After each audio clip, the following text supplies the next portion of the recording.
पहले बस आप शांत हो जाइए और ध्यान से देखिए।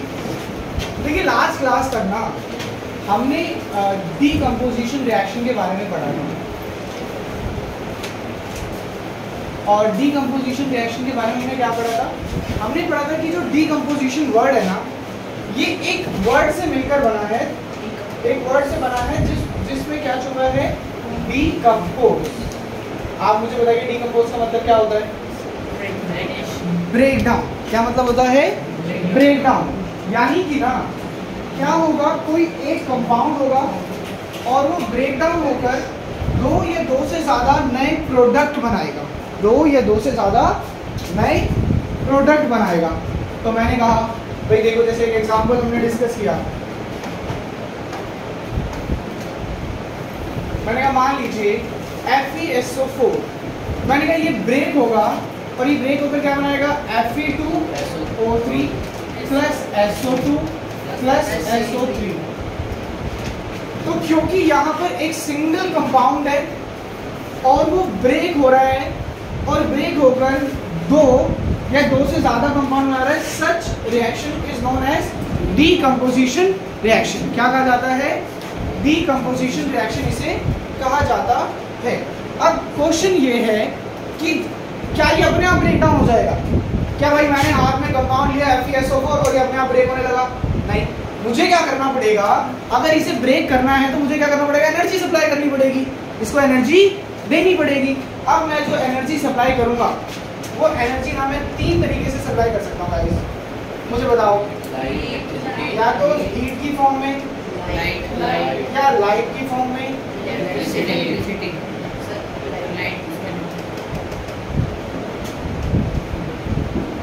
या तो लाइट की फॉर्म में, या फिर इलेक्ट्रिसिटी की फॉर्म। जैसे फॉर दिस गिवन इक्वेशन आप एनर्जी सप्लाई करोगे in the form of heat. अच्छा, या तो हीट लिख दो या ऐसे ट्रायंगल बना दो, या तो हीट लिख दो, ट्रायंगल बना दो। बोलो ट्रायंगल को क्या बोलते हैं? डेल्टा। क्या बोलते हैं? डेल्टा। इसका मतलब है हीट। यानी जब हम ये करेंगे और हम एक्सपेरिमेंट करेंगे, जब हम लैबोरेटरी क्लास करेंगे तो भाई ऐसे टेस्ट ट्यूब लेंगे, टेस्ट ट्यूब में FeSO4 डालेंगे और FeSO4 डालने के बाद नीचे से ना उसे हीट करेंगे। अब जैसे ही बर्नर पे रख के हीट करेंगे तो आप देखोगे कि कुछ चेंज हुआ। किसी को ध्यान है क्या चेंज हुआ? कलर। क्या कलर चेंज हुआ? Blue green. इसका जो कलर होता है क्या होता है? Blue green. ये ब्लू ग्रीन कलर चेंज हो गया भाई, किसमें चेंज हो गया?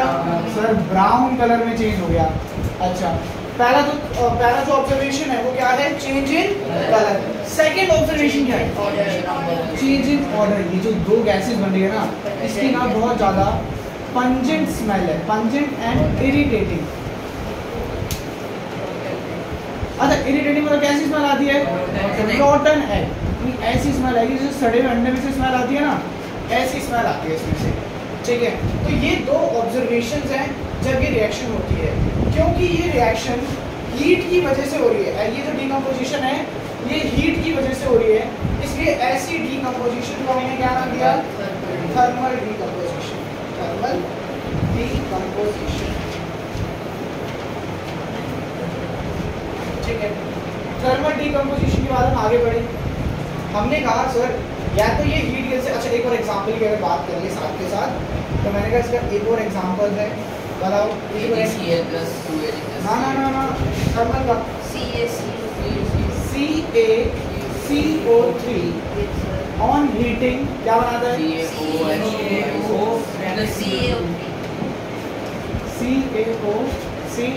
अंशुमन कितनी बार समझाऊं? चलिए, तो CaCO2 एक कंपाउंड का ब्रेक होकर कितने बना लिए? दो। तो ऑब्वियसली बात है डीकम्पोजिशन है, और ये डीकम्पोजिशन किसकी वजह से हो रही है? हीट की वजह से हो रही है। तो ऐसे डीकम्पोजिशन को क्या कहा जाएगा? Thermal decomposition reaction. जिन बच्चों ने पहले का चैप्टर नहीं पढ़ रखा है, ठीक है, ये रिवीजन है। आपको जो 10% 20% समझ में आ रहा है बहुत बढ़िया, नहीं आ रहा है तो आज की जो टॉपिक होगा उसके बाद हम इसका बाद में 2-3 क्लासेस के बाद मैं एक बार सेपरेटली कराऊंगा, तब आपको समझ में आ जाएगा। नेक्स्ट है लाइट, यानी लाइट की वजह से ब्रेक डाउन होगा। अब लाइट की वजह से किस में हो सकता है? बोलो, बताओ रिएक्शन आ जाए किसी को? Silver chloride, AgCl। Silver chloride guys, इसका जो कलर होता है ना, इसका कलर होता है वाइट। तो मैंने क्या किया, मैंने एक चाइना डिश ली, ठीक है, और इसमें मैंने डाल दिया वाइट कलर का सिल्वर, इसमें मैंने डाल दिया वाइट कलर का सिल्वर क्लोराइड, यहाँ पे पूरा वाइट, ठीक है, और मैंने इसे रख दिया सनलाइट में। अब जैसे ही सनलाइट इसमें पड़ेगी तो ये वाइट कलर किसमें चेंज हो जाएगा, ग्रीन, इसमें चेंज हो जाएगा ग्रीन। अब ऐसा क्यों हुआ, तो ऐसा इसलिए हुआ कि इसका कलर था वाइट, और when it is expose to sunlight, जैसे ही इसे क्या मिलेगा, सनलाइट मिलेगा, तो it will get change into silver plus chlorine, Ag+Cl2। बताओ कोई प्रॉब्लम लग रही है तो Ag+Cl2। Ag क्या है, सिल्वर, सिल्वर का कलर क्या होता है, ग्रीन। तो ऐसी डीकम्पोजिशन, ऐसा ब्रेकडाउन जो लाइट की वजह से हो रहा हो, इसे क्या बोलते हैं, फोटोलिटिक।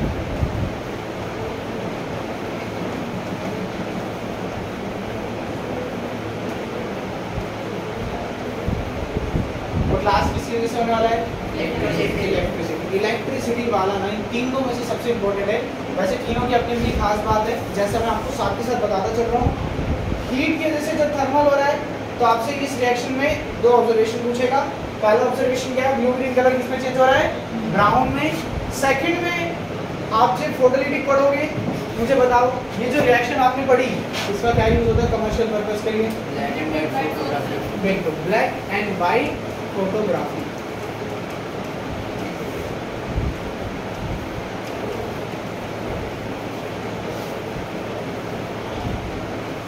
लास्ट जो इलेक्ट्रिसिटी की वजह से हो रही है, इलेक्ट्रिसिटी की वजह से हो रही है, जैसे मैंने लिया H2O वाटर, और वाटर में से पास करी इलेक्ट्रिसिटी। और मेरी बात को ना ध्यान से समझो, बहुत बहुत बहुत ध्यान से समझो भाई। मैंने ना ये कंटेनर ले लिया,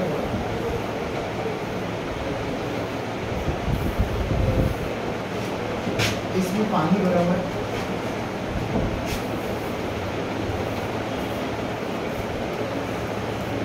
अब मुझे क्या करना है ना, इसमें से ना इलेक्ट्रिसिटी पास करनी है। तो मुझे बताओ क्या करूँ, एक बैटरी ले लेता हूँ, एक बैटरी ले लेता हूँ, एक कनेक्ट करता हूँ वायर यहाँ पर, इधर डाल देता हूँ, एक वायर कनेक्ट करता हूँ, इधर डाल देता हूँ। बोलो क्या इलेक्ट्रिसिटी कंडक्ट हो जाएगी?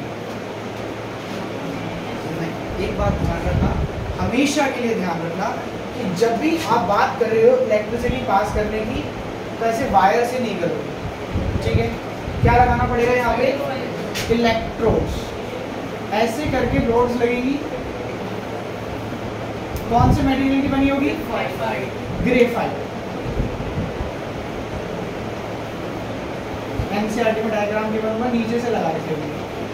ये जो रोड्स हैं they are made up of graphite. Why graphite? Because graphite is a good conductor of electricity. जब आप इलेक्ट्रिसिटी पास, अच्छा एक पॉजिटिव टर्मिनल से कनेक्टेड है, एक नेगेटिव। जो पॉजिटिव से कनेक्टेड है उसे क्या बोलते हैं, याद रखना है, जो पॉजिटिव से कनेक्टेड है,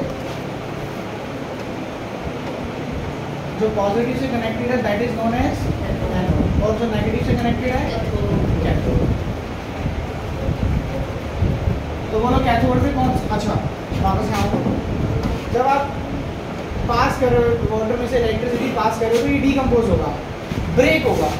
अब आप मुझे गैस करके बताओ कि सर जब वाटर ब्रेक होगा ना, H2O ब्रेक होगा, तो कौन सी दो गैसेस बनेंगी? हाइड्रोजन गैस, और साथ में कौन सी गैस, ऑक्सीजन गैस। ये दोनों गैसेस की ना प्रॉपर्टीज ना बहुत अलग अलग है।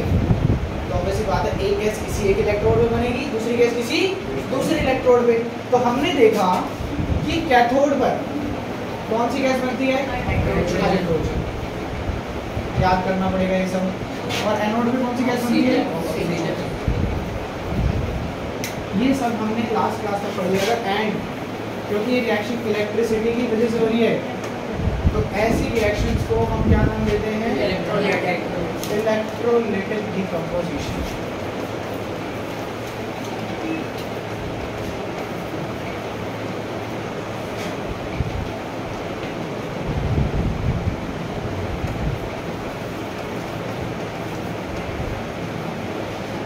होपफुली यहाँ तक बात सबको क्लियर है, कुछ डाउट नहीं है।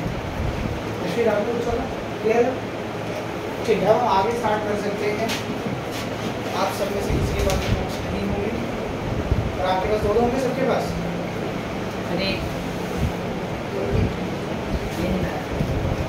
आपको मिलेगी ये लाइन? मिलेंगे आज शेयर करो, इन्हें वापस देगा।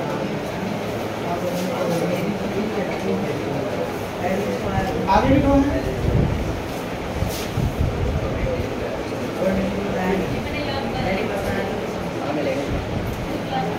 देख लेना, जिन जिन बच्चों को दिया आज ले लेना, ताकि नेक्स्ट क्लास में जब देने रहें तो आपके पास हो पहले से।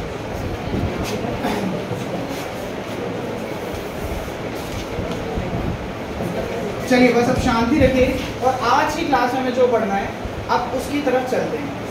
जिनकी बिल्कुल ही न्यू क्लास है वो सुनो, जिन्होंने पहले स्कूल में भी कुछ नहीं पढ़ा है। हम पढ़ रहे हैं टाइप्स ऑफ रिएक्शंस, कि रिएक्शन कितने टाइप की होती है। तो हमने मेनली, वैसे तो बहुत सारे टाइप्स पढ़े, हमने मेनली इन्हें डिवाइड करा 4 टाइप्स में। पहला क्या रखा?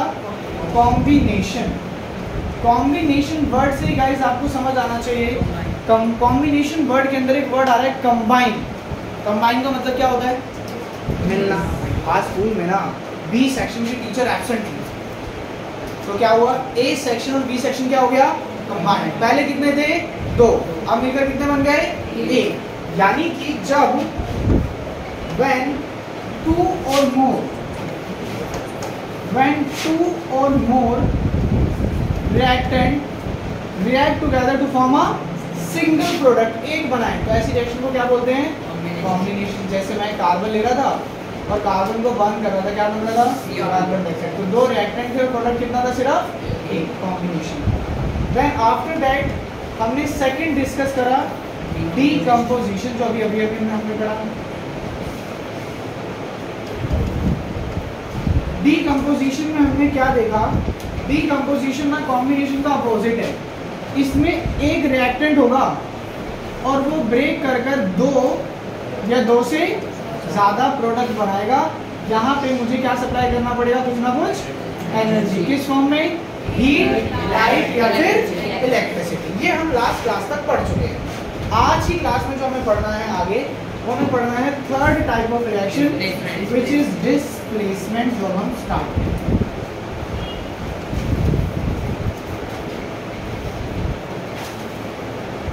तो let us start displacement reaction.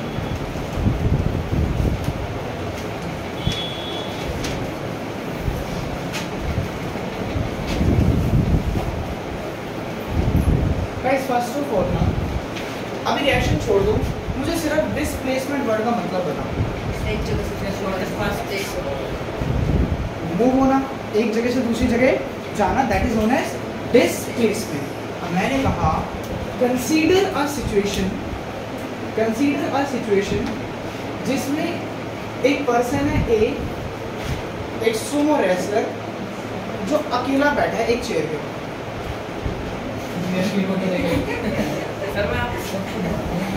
मैंने कुछ नहीं बोला, वो देख रहे। और 2 अलग लोग हैं जो एक साथ बैठे, ठीक है। अब क्या हुआ? ये सुमो रेसलर ने कहा जाकर बी को कि मैं अकेला बोर हो रहा हूँ, आप ना यहाँ से हट जाओ और मुझे बैठने दो।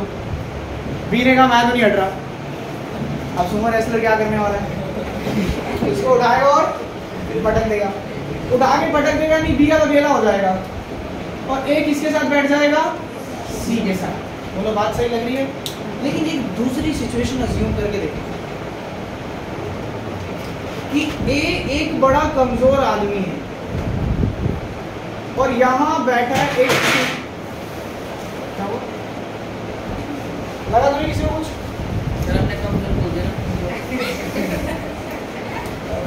बिल्कुल। अब ध्यान से सुनना मेरी बात है। ये बैठा सुमो रेसलर डी पर, ये कमजोर सा आदमी क्या सुमो रेसलर के पास बोला यहाँ से हट जाओ। सुमो रेसलर बोला मैं तो नहीं हट रहा। अब ये क्या कर सकता है? कुछ भी नहीं कर सकता। तो यहाँ पर कोई चेंज नहीं होगा, नो चेंज। सर इसका ना हमारी रिएक्शन से क्या मतलब है, ये भी हमें पता होना चाहिए। तो मैंने कहा आप मानो जरा एक एलिमेंट है और एक कंपाउंड है। अगर ये एलिमेंट इससे ज्यादा पावरफुल है, सर एलिमेंट में क्या पावरफुल? एलिमेंट्स तो रिएक्टिव होते हैं। क्या होते हैं? रिएक्टिव होते हैं। अगर मैं कहूं कि जो ये आयरन है ना, Fe जो है, ये कॉपर से ज्यादा रिएक्टिव है, तो ये क्या करेगा? कॉपर को इसकी जगह से डिस्प्लेस कर देगा, हटा देगा। कॉपर हट जाएगा तो कॉपर तो अकेला रह जाएगा और आयरन किसके साथ मिलेगा? सल्फेट। बोलो क्या बनाएगा? FeSO4। क्या बनाएगा? FeSO4। तो मैंने कहा द रिएक्शन, ध्यान से सुनना डेफिनेशन। मैंने कहा the reaction in which a more reactive element displaces a less reactive element from its compound, कि वो रिएक्शन जिसमें एक ज्यादा रिएक्टिव एलिमेंट एक कम रिएक्टिव एलिमेंट को ना उसकी जगह से डिस्प्लेस कर दे, उसकी जगह से हटा दे, ऐसी रिएक्शन को क्या कहा जाता है? Displacement reaction. बोलो ये बात सबको समझ में आई? अच्छा, अगर मैं उल्टा करता तो मैं कॉपर ले लेता और FeSO4 ले लेता। गाइस अभी मैंने आपको बताया यहाँ पर कि आयरन कॉपर से ज्यादा रिएक्टिव है। आपको नहीं पता था, मैंने बताया कि आयरन कॉपर से ज्यादा रिएक्टिव है। ठीक है, अब मुझे बताओ क्या ये कॉपर इसको डिस्प्लेस कर पाएगा? नहीं। अब ये डिस्प्लेस नहीं कर पाएगा तो यहाँ पर नो रिएक्शन। क्या होगा? No reaction. अब हम एग्जाम में जब होते हैं ना तो हम बड़े घबराए होते हैं। जब ये आता है ना तो हम कर देते हैं रिएक्शन, लिख देते हैं CuSO4 प्लस Fe और गलत हो जाता है। याद रखना है एक ज्यादा रिएक्टिव एलिमेंट ही कम रिएक्टिव एलिमेंट को उसकी जगह से क्या करेगा? डिस्प्लेस करेगा। अब अगला सवाल ये है, सर अभी तो आपने बता दिया आयरन ज्यादा रिएक्टिव है, मुझे पेपर में कैसे पता लगेगा? तो इसके लिए आपको क्या याद करना पड़ेगा? Reactivity series. आप देखो नोट्स में क्या कोई रिएक्टिविटी सीरीज है?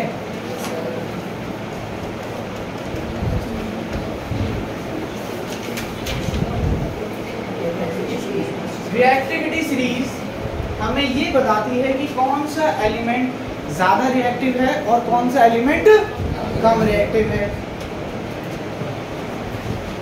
मैंने अपना अकाउंट यहाँ से लॉग आउट कर दिया है, अदरवाइज मैं नोट्स यहीं पे खोल लेता। आप सबके पास नोट्स हैं? दोनों में हैं। तो भाई मुझे बताओ ये जो रिएक्टिविटी सीरीज है इसमें सबसे ऊपर क्या आ रहा है? पोटेशियम। पोटेशियम के बाद क्या है? सोडियम। सोडियम के बाद कैल्शियम।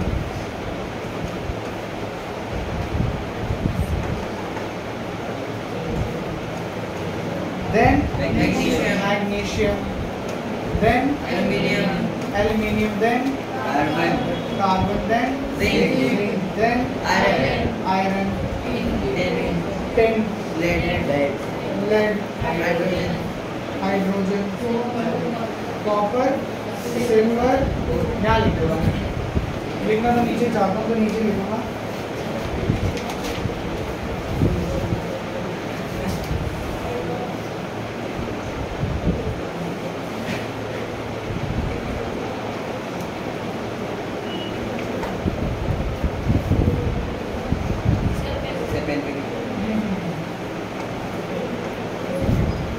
कॉपर, सिल्वर और गोल्ड। गोल्ड का सिंबल क्या होता है?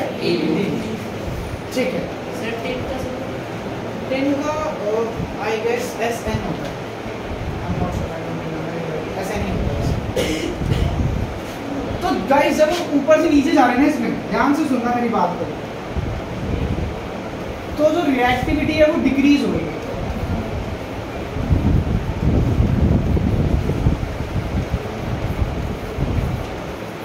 Reactivity decreases. कैसे?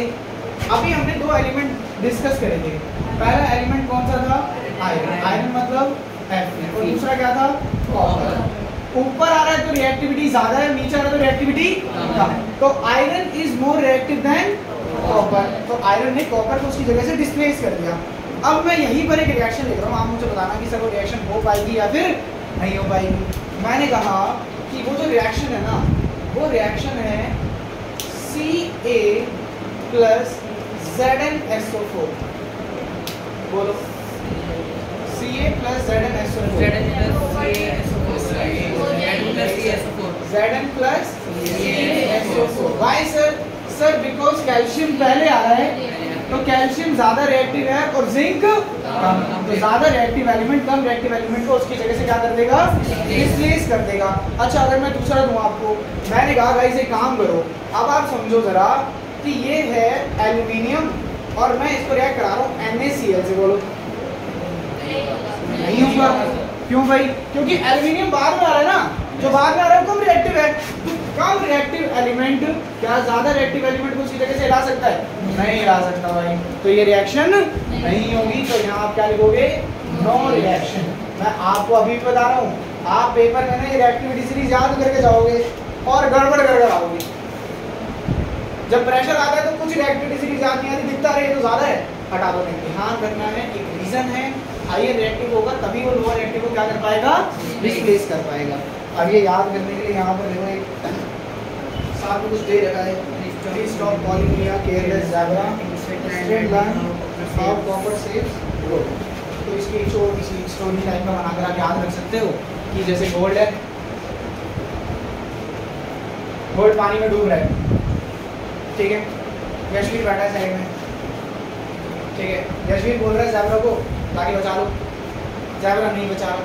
यशवीर ने 4 बार बोला बचा लो बचा लो बचा लो, ज़ेब्रा नहीं बचा रहा। तो यशवीर ज़ेब्रा को क्या बोल रहा है, तू तो आलसी है, तूने बचाया ही नहीं, कॉपर ने बचा लिया। तो वो क्या बोल रहा है, ज़ेब्रा कह रहा है please stop calling me a careless zebra, मुझे केयरलेस ज़ेब्रा मत बुलाओ, instead try learning how copper saves gold. इससे बढ़िया ये सीख लो कॉपर ने गोल्ड को कैसे बचाया। तो ये याद करने का तरीका है, बाकी देखो याद तो करनी पड़ेगी। मैं ये तरीकों में ज़्यादा विश्वास नहीं रखता, मेरा मानना है एलिमेंट लिखो और सीधे सीधे क्या कर लो, याद करो। बोलो डिस्प्लेसमेंट रिएक्शन में यहाँ तक जो हमने डिस्कस किया उसमें किसी को कोई प्रॉब्लम लग रही है क्या? अब तो मेरे हिसाब से समझ में आ गया होगा कि मैंने यहाँ पर कैसे बताया आयरन ज़्यादा रिएक्टिव है, मुझे रिएक्टिविटी सीरीज याद है तो मुझे पता है ज़्यादा रिएक्टिव है। नाउ ये रिएक्शन बहुत इंपॉर्टेंट है, इस रिएक्शन की भी हम लैब क्लास में एक्टिविटी ज़रूर करेंगे। मैं आपको बताता हूँ क्यों इम्पोर्टेंट है, वो समझते हैं। देखिए please be very very focus. Fe मतलब आयरन, CuSO4 मतलब कॉपर सल्फेट। गाइस जो कॉपर सल्फेट होता है ना, इसका कलर होता है ब्लू। कैसा कलर होता है? ब्लू। जब ये रिएक्शन हुई, अच्छा ये आयरन है तो आयरन में मैं हो सकता है मैं क्या करूं, मैं एक आयरन की ना नेल ले लूं, एक कील ले लूं। तो मैंने क्या किया, मैंने बीकर लिया, इस बीकर के अंदर मैंने कॉपर सल्फेट लिया। कॉपर सल्फेट का कलर कैसा था? ब्लू। और मैंने क्या किया, मैंने इसमें कलर ही नहीं क्या ले लो, कुछ भी ले लो, वाइट ही ले लो, चलो अगर कुछ है ही नहीं तो। और मैंने क्या किया, मैंने इसमें एक आयरन की नेल डाली।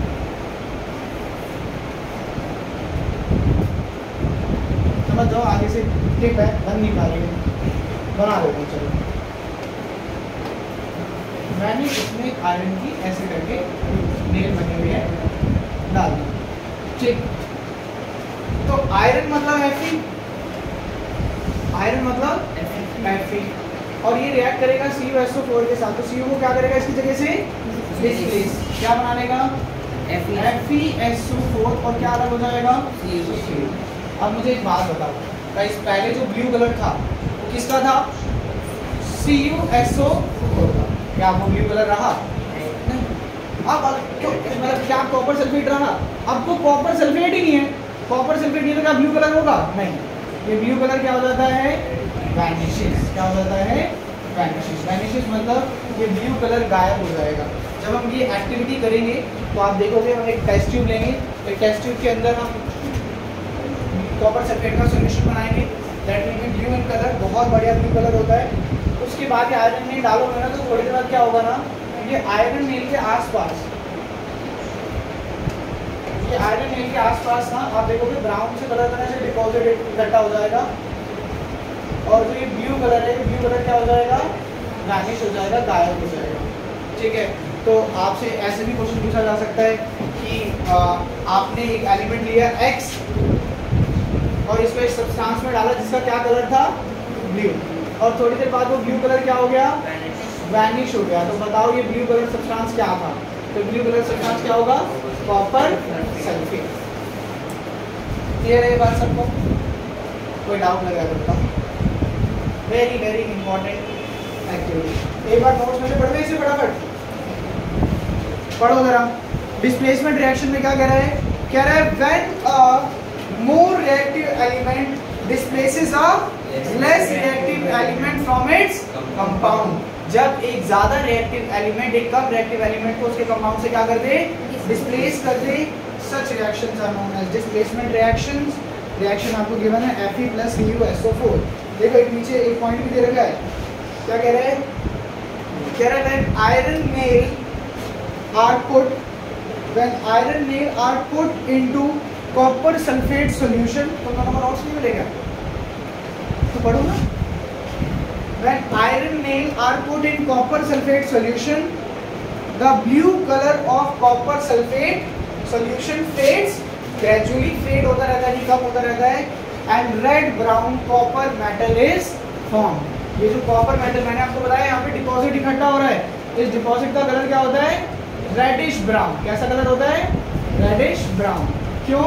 क्योंकि ये कौन सा एलिमेंट है, कॉपर, और कॉपर का कलर याद रखना है, कॉपर का कलर कैसा होता है, रेडिश ब्राउन। आप सबने देखा होगा कॉपर घर में होता है अलग अलग चीज़ों में, तो कॉपर की बॉटल्स वगैरह जो होते हैं, ग्लासेस भी होते हैं, तो थोड़ा सा रेडिश ब्राउन का इलेक्ट्रिकल वायर्स भी होते हैं। हाँ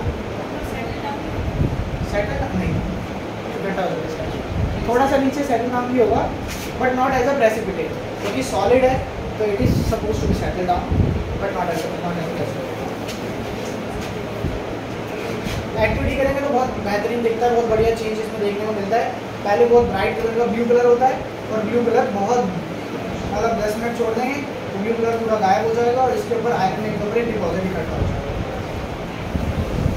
होपफुली विदिन अ वीक करेंगे तो याद भी रहेगा आप लोगों को।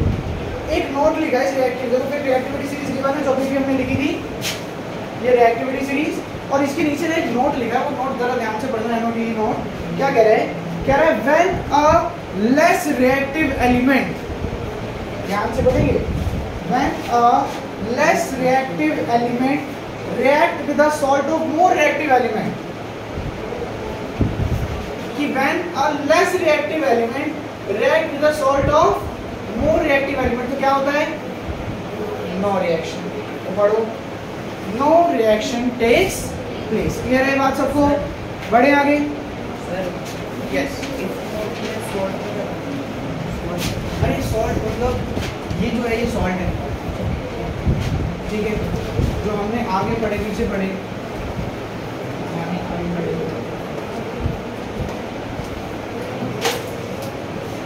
ये भी एक सॉल्ट है। अगले पेज पे दो रिएक्शन में कंप्लीट कर दो फटाफट। पहला है K + MgCl2, सेकेंड है Al + MgCl2।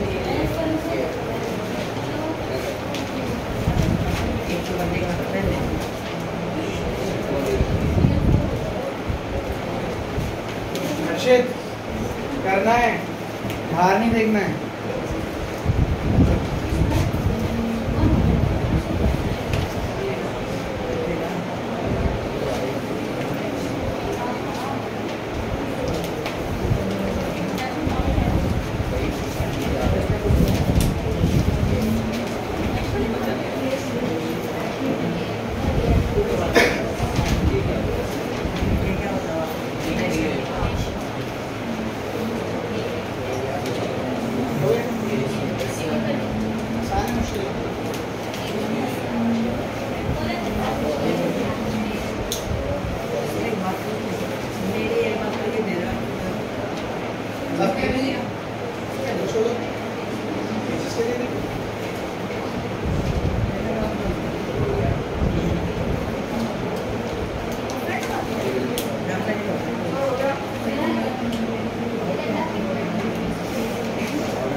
नहीं पीना।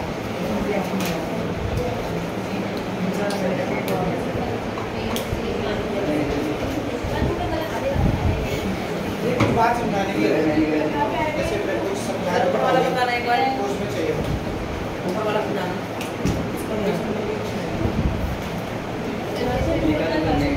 हां तो ये इसलिए होगा ना जैसे स्मॉल करा हुआ सर एक बार ऊपर वाला बता दो इसने गलत करा है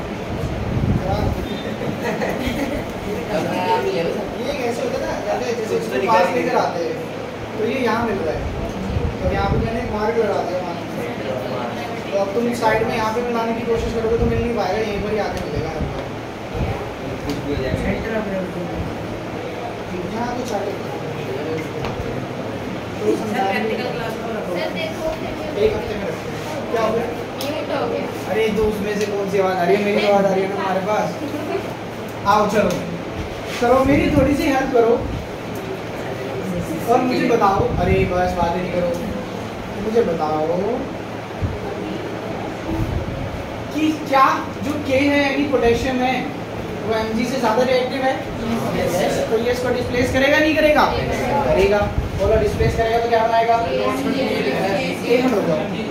क्या कह रहे हो आप बताओ क्या कह रहे हो? थोड़ा सा तेज बोलो दोबारा से। Mg plus K Cl2 sir K के सामने भी 2 है। अभी देखो 9th क्लास में ना चैप्टर नंबर 3 में एक टेबल होता है 3.66 यहाँ पे ना आपके सारे कंपाउंड बनाने सिखाए गए होंगे। अभी मैं आपको एक हमारी पहली क्लास बोर्ड पर इस पर हुई थी ये वैसे हुई थी व्हाइट बोर्ड पर। तो यहाँ पे ना आपको पढ़ाया जाता है कि जो पोटेशियम है इसके ऊपर चार्ज होता है +1 और जो क्लोराइड होता है इसके ऊपर चार्ज होता है -1। आप क्रॉस करते हो K को 1 मिल रहा है और Cl को भी 1 मिल रहा है, 1 लिखने की जरूरत नहीं होती तो क्या बना देता है KCl। क्या बना देता है KCl। समझे? K के सामने टॉइस है। अरे रुक जाओ भाई रुक जाओ। तो KCl2 नहीं ये क्या बनाएगा KCl। क्या बनाएगा KCl। अब रिएक्शन को बैलेंस करना पड़ेगा। यहाँ 2 क्लोरीन है, यहाँ कितने क्लोरीन है? 1। यहाँ क्या लगाना पड़ेगा 2। 2 पोटेशियम हो गए तो यहाँ भी। आगे जिन्होंने चैप्टर नहीं पढ़ा उन्हें बैलेंसिंग नहीं पता होगी तो 2 पे ज़्यादा फोकस नहीं करेंगे। सर पेपर में हर एक इक्वेशन बैलेंस होती है। अब मुझे बता। अरे बस शांत हो जाओ। अब आगे बात Al और Mg के ऊपर। मैंने कहा सर ये रिएक्टिविटी सीरीज है ना इसमें चेक करो ना मैग्नीशियम ऊपर आ रहा है और एल्युमिनियम नीचे। मैग्नीशियम का सिंबल Mg होता है भाई। मैं पूरा मैग्नीशियम लिख रहा था पहले। तो मैग्नीशियम ज्यादा रिएक्टिव है और एल्युमिनियम कम। क्या एक कम रिएक्टिव एलिमेंट एक ज्यादा रिएक्टिव एलिमेंट को डिस्प्लेस कर पाएगा? तो पेपर में क्या लिखकर आएंगे? एमसीक्यू में जरूर आता है क्वेश्चन, जरूर आता है, परेशान करने के लिए आता है, बच्चे कर देते हैं। ठीक है ये हो गया। बढ़े आगे।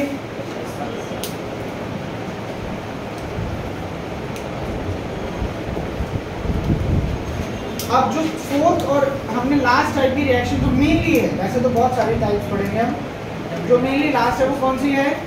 Double displacement. देखिए जो डबल डिस्प्लेसमेंट रिएक्शन है ना, ये रिएक्शन का टॉपिक उतना इंपॉर्टेंट नहीं है, लेकिन इसके अंदर से जो रिएक्शंस निकल कर आएंगी वो रिएक्शन बहुत इंपॉर्टेंट है और बहुत ध्यान से समझेंगे। बहुत ध्यान से। सबसे ज़्यादा जो क्वेश्चन पूछे जाएंगे ना वो इसी टॉपिक से पूछे जाएंगे।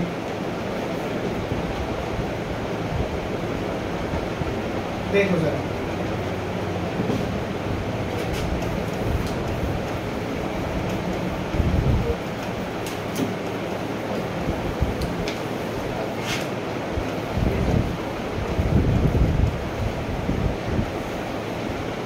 अच्छा डबल डिस्प्लेसमेंट रिएक्शन से पहले ना एक टॉपिक बताता हूँ जो हमने बिल्कुल सेकंड क्लास में पढ़ा था। हमने पढ़ा था एक एग्जांपल से समझा था कि जैसे मैंने 2 कंटेनर ले लिए, दोनों में वाटर लिया, एक में डाला सॉल्ट और एक में डाले छोटे छोटे स्टोन्स। पत्थर। ठीक है, दोनों को अच्छे से स्टिर कर दिया और स्टिर करने के बाद 10 मिनट के लिए छोड़ दिया, तो क्या होगा? पहले में क्या होगा? सॉल्ट वाले में क्या होगा? सोल्यूबल है, मिक्स हो चुका है, क्या ये नीचे सेटल डाउन होगा? नहीं। लेकिन स्टोन वाले में क्या होगा? सेटल डाउन हो जाएगा ना थोड़ी देर बाद। तो जो सब्सटेंसेस सोल्यूबल नहीं होते और थोड़ी देर बाद नीचे क्या हो जाते हैं? सेटल डाउन हो जाते हैं, ऐसे सब्सटेंसेस को क्या बोलते हैं? प्रेसिपिटेट। क्या बोलते हैं? यहाँ पे स्टोन तो प्रेसिपिटेट नहीं है, वो मैंने एग्जांपल देने के लिए समझाया। हम अभी रिएक्शंस की बात करेंगे। रिएक्शंस में आप क्या देखोगे? आपको कुछ, ये सिर्फ मैं समझाने वाला था कि सेटल डाउन का मतलब क्या होता है। आप रिएक्शंस में क्या देखोगे कि काफी बार ऐसे सब्सटेंसेस बन रहे हैं जो नीचे सेटल डाउन हो रहे हैं, ऐसे सब्सटेंसेस को हम क्या बोलते हैं? प्रेसिपिटेट। क्या बोलते हैं? प्रेसिपिटेट। अब हम डबल डिस्प्लेसमेंट रिएक्शन स्टार्ट करेंगे। तो बड़ी ही इजी बात है। ये 4 दोस्त हैं, बड़े अच्छे दोस्त हैं, तेजस, अंशुमन, अतिक्ष और भव्य। ठीक है, अब तेजस को ना, यानी ए को डी से कुछ काम पड़ा। ए उठकर गया, ए ने सी को कहा कि आप ना इस जगह से हट जाओ और मुझे बैठने दो, मुझे डी से काम है। सी हट गया। अभी हट के क्या करेगा? चारों दोस्त है तो जाके बी के पास बैठ जाएगा, तो क्या बनेगा? सी बी, सी बी, और इधर क्या बनेगा? ए। अगर मैं आपको लॉजिकल तरीके से समझाऊं तो क्या ये कहना ठीक नहीं होगा कि बी और डी ने क्या करा? बी ने इसको ए दे दिया और बदले में क्या ले लिया? सी ले लिया। इसको हम क्या बोलते हैं? एक्सचेंज। क्या बोलते हैं? एक्सचेंज। ये तो है भाई, एक चीज दे दी और दूसरी चीज ले ली। इसने क्या किया? ए दिया और बदले में क्या ले लिया? सी ले लिया। तो मैंने कहा when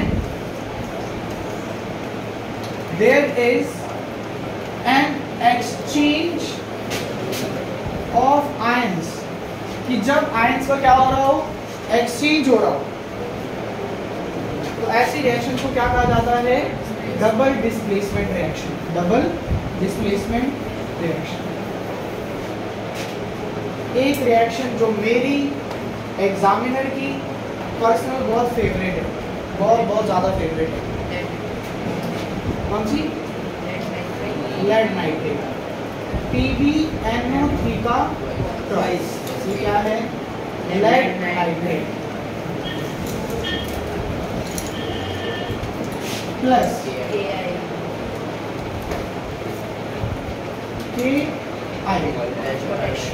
पोटेशियम आयोडाइड। अच्छा, जिन्हें ना ये नाम बड़े भारी लग रहे हैं कि यार कैसे आ रहा है, PbNO3 का ट्वाइस कैसे आ रहा है, आपको टेबल याद करोगे ना फट से हो जाएगा। जैसे लेड नाइट्रेट है, लेड का सिंबल क्या होता है? Pb, बोलो चार्ज क्या होता है? प्लस। नाइट्रेट NO3, बोलो चार्ज क्या होता है? -2। -2 नहीं, -1 क्रॉस। ये इसके पास, ये इसके पास। Pb के पास 1 आ रहा है, 1 लिखने की जरूरत। NO3 के पास क्या जा रहा है? तो ब्रैकेट में लिखा NO3 और बाहर कितना आ गया? सीखा नहीं सीखा से 9th क्लास में भाई? सीखा नहीं सीखा? बिल्कुल सीखा है। तो उसे रिवाइज करना पड़ेगा, अदरवाइज केमिस्ट्री के पहले 4 चैप्टर भूल जाएंगे, ये बात ध्यान रखना। ठीक है, बड़ा इंपॉर्टेंट है वो टेबल। ऐसे ही पोटेशियम आयोडाइड का भी फॉर्मूला होगा K के ऊपर +1, आयोडाइड के ऊपर -1। क्या बनाएगा? Ki। अब इसमें आपको मेरे हिसाब से परेशानी नहीं होनी चाहिए, पता होना चाहिए लेड जाकर किसके साथ रिएक्ट करेगा? आयोडाइड। और यहाँ पर क्या बनाना चाहिए? Lead iodide. और पोटेशियम किसके साथ रिएक्ट करेगा? नाइट्रेट। तो बोलो साइड में क्या बनाना चाहिए? Potassium nitrate. Potassium nitrate. Clear लग रही है बात? अब सर लेड आयोडाइड का फॉर्मूला क्या होगा? चारों के ना फॉर्मूले लिख रखे हैं यहाँ पे, चारों के 4 लिख रखे हैं यहाँ पे। जिनको नहीं पता है ना, एक बार वो पहले बनाने की कोशिश करें। लेड आयोडाइड जल्दी से कोशिश करें अपनी अपनी नोटबुक्स में। ठीक है,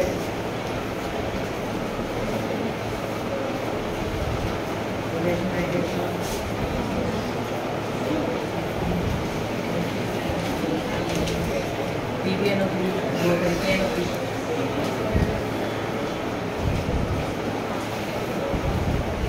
और ये तो आपने क्लास को स्टार्टिंग में भी बोल सकता है ये तो अपने क्लास को स्टार्टिंग में भी देख सकता है फर्स्ट डे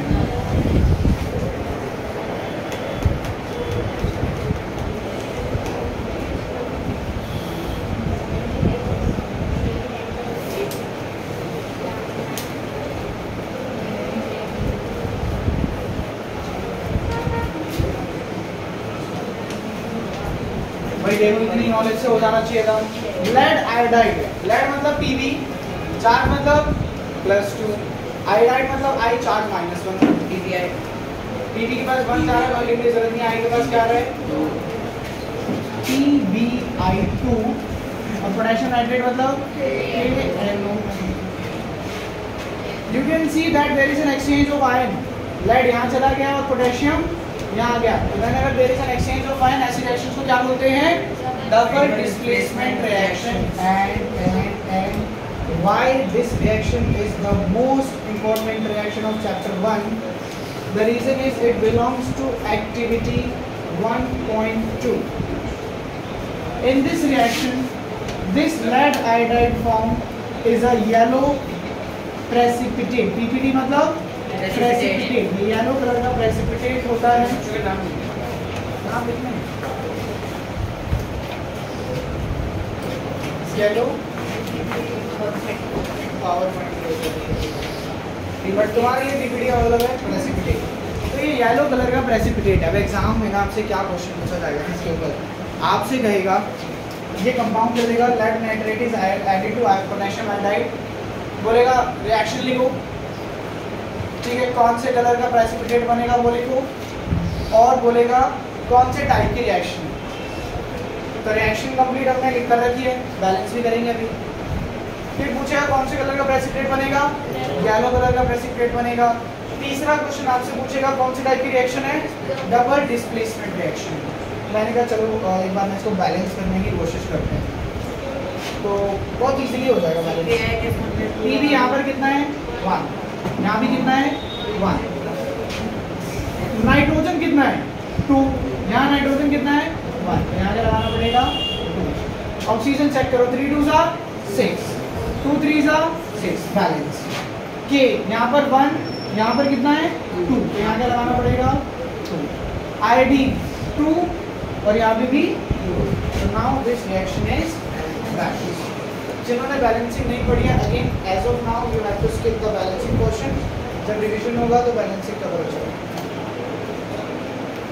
क्लियर है? किसी को डाउट लग रहा है तो भाई याद करा कर पूछो, घबराना नहीं।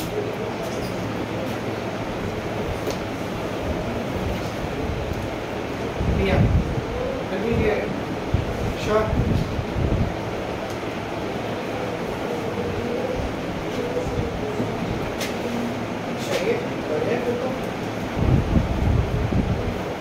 एक और डबल डिस्प्लेसमेंट रिएक्शन के बारे में पढ़ देते हैं।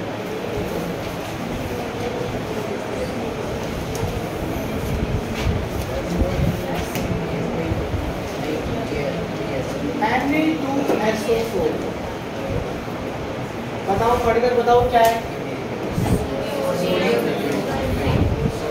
Na sodium, SO4 is sulphate, तो सोडियम सल्फेट।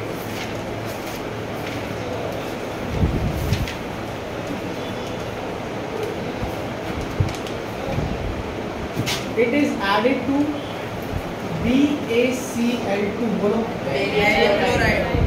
Barium chloride.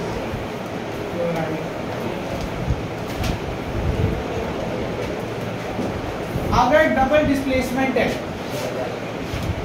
अभी ना मैं कह रहा हूँ ऊपर के ना सिंबल भूल जाओ, ये जो हमने फॉर्मूले लिखे हैं ये भूल जाओ, सिर्फ नाम से बताओ। सोडियम सल्फेट और बैरियम क्लोराइड अगर रिएक्ट कर रहे हैं, सोडियम क्लोराइड और बैरियम सल्फेट, बिल्कुल। आपके मेरे को पीछे से आवाज आई, किसी ने बोला सर बैरियम और सल्फेट, मैंने कहा सही है ना, क्या बना रहा है बैरियम सल्फेट, और साथ में क्या बनाएगा, कौन बच गया सोडियम, और यहाँ पे बच गया क्लोराइड। तो सोडियम क्लोराइड। अब आपको ना ये नाम तो समझ आने लगे हैं, फॉर्मूले बनाने मैंने आपको बिल्कुल पहली क्लास में सिखा दिए थे। इतना लंबा चौड़ा हमने पूरे सारा टेबल बनाया था। बोलो बैरियम सल्फेट BaSO4 और सोडियम क्लोराइड। अच्छा, जो ये बैरियम सल्फेट है ना, जो ये बैरियम सल्फेट है, इसका कलर क्या होता है? वाइट। और इसकी खास बात क्या होती है? हमें ना डबल डिस्प्लेसमेंट में ना अभी दो ही रिएक्शन पढ़नी है और दोनों में प्रेसिपिटेट बन, ठीक है? एक में येलो कलर का प्रेसिपिटेट बन रहा है, एक में वाइट कलर का। आराम से देखो, कोई दिक्कत लग रही है तो मेरे से पूछो। बैलेंस करना पड़ेगा। हाँ बिल्कुल सही बात है, ठीक है बिल्कुल। देखो एन यहाँ पे सोडियम कितने हैं? 2, वहाँ कितने हैं? 1। आगे क्या लगाना पड़ेगा? सोडियम तो बैलेंस हो गया। आगे देखो, sulphur 8, oxygen 4, barium 1, chlorine 2, 2 1 balance. This is the second type of double displacement reaction. Second example of double displacement reaction जो हमने पढ़ा। एक बार प्रेसिपिटेट दोबारा बता, आइए देखिए प्रेसिपिटेट क्या होता है? प्रेसिपिटेट एक ऐसा सब्सटेंस होता है रिएक्शन में जो फॉर्म हुआ और वो इनसोल्यूबल है। इनसोल्यूबल मतलब मिक्स नहीं हो रहा। अब मिक्स नहीं हो रहा तो थोड़ी देर बाद क्या होगा? ऐसे नीचे क्या हो जाएगा? Settle down. जैसे स्टोन वाला, स्टोन और वाटर का एग्जांपल देखा था। स्टोन पानी में मिक्स नहीं हो रहा, थोड़ी देर बाद क्या हो रहा है? नीचे सेटल डाउन हो रहा है। ऐसे ये सब्सटेंस नीचे क्या हो जाएगा? Settle down. क्यों? क्योंकि ये कैसा है? इनसोल्यूबल। समझ गए बात? पक्का समझ गए? एक बार पढ़ लेते हैं इनके बारे में, फटाफट से पढ़ेंगे। डबल डिस्प्लेसमेंट रिएक्शन कह रहा है when there is an exchange of ions between two compounds, जब एक्सचेंज ऑफ आयन हो रहा हो दो कंपाउंड में, such reactions are known as double displacement reaction. कह रहा है Na2SO4 + BaCl2, ये वाली रिएक्शन हमने कर ली कवर। आगे बढ़ो उसके नीचे, कह रहा है here BaSO4 form is insoluble and settle down when left undisturbed. Such compounds are called precipitate. यहाँ पे BaSO4 के साइड ब्रैकेट नीचे लिख लो white precipitate। कलर नहीं मेंशन है, यहाँ पे मेंशन कर लो white precipitate।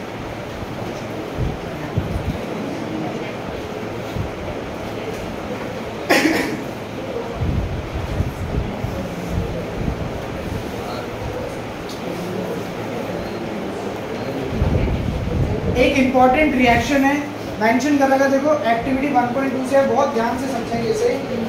ये वही वाली पहले जो रिएक्शन बढ़ी है, ये वाली रिएक्शन है। Lead nitrate plus potassium iodide gives you lead iodide plus potassium nitrate. कह रहा है in the above reaction a yellow insoluble compound precipitate is formed, it will settle down after a while। ऐसे लिख लो, lead iodide के नीचे yellow precipitate।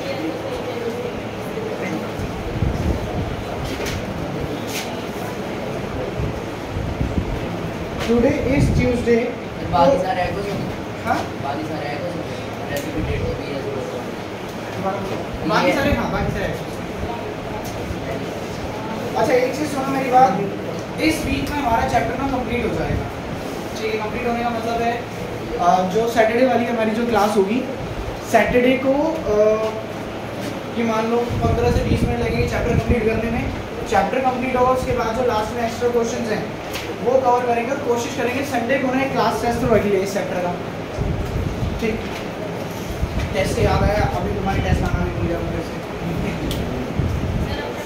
अपने पास ही रख लो, तुम्हारे पेरेंट्स को दौड़ा दूँ सीधा, नंबर तो तुम्हें मिल ही गया। अच्छा, किसी को कोई डाउट है तो बताओ। एक्सोथर्मिक रिएक्शन से नेक्स्ट क्लास में स्टार्ट होंगे। तुम्हारे नाम लिखने में 5 मिनट और रुकना पड़ेगा। पहले प्रैक्टिकल करना हुआ तो फिर टेस्ट करना। ठीक है,